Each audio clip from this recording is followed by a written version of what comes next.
Hey guys, Anti-Treb here from the Bloody Point. Some quick footage here from a recent siege defense on the castle, just to explain a little bit how we did this and how these things play out. Our main force is going on offense during this window to try to go after an enemy keep. We have a 4-man group here staying at home, watching the castle. We have one person up at the ward checking for stealthers, and then we have 3 people checking the walls. I have left the position up near the castle to scout the perimeter, and as you can see, I discover the enemy Treb force just as they're deploying. So at this point in voice comms, I have alerted our main force to turn around and come back. You can see here that they're still in the process of placing the siege engines as I came up on them here.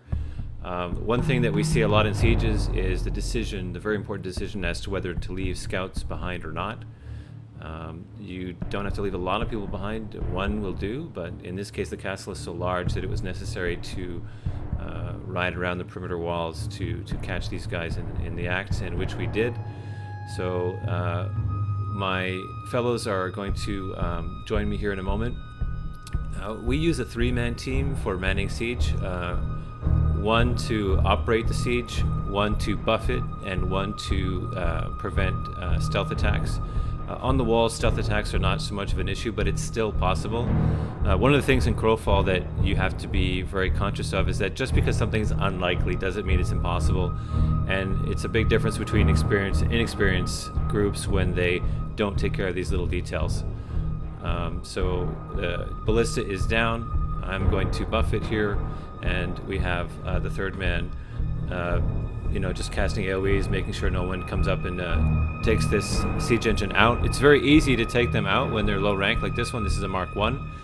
I have placed a low rank, inexpensive Mark 1 ballista down first because the range from the positions on the wall socket is not clear in all cases.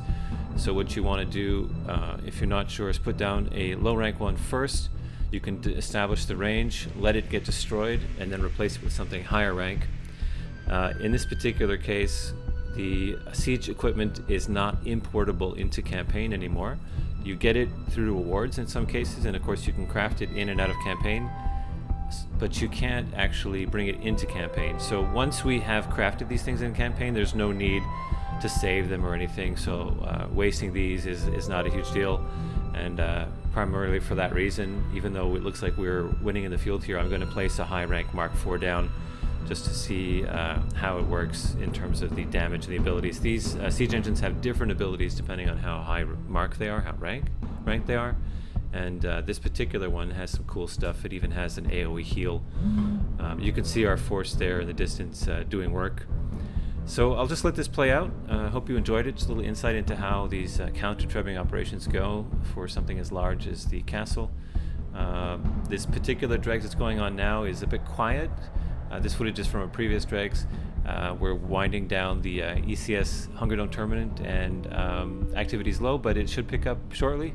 Thanks as always for watching, and enjoy.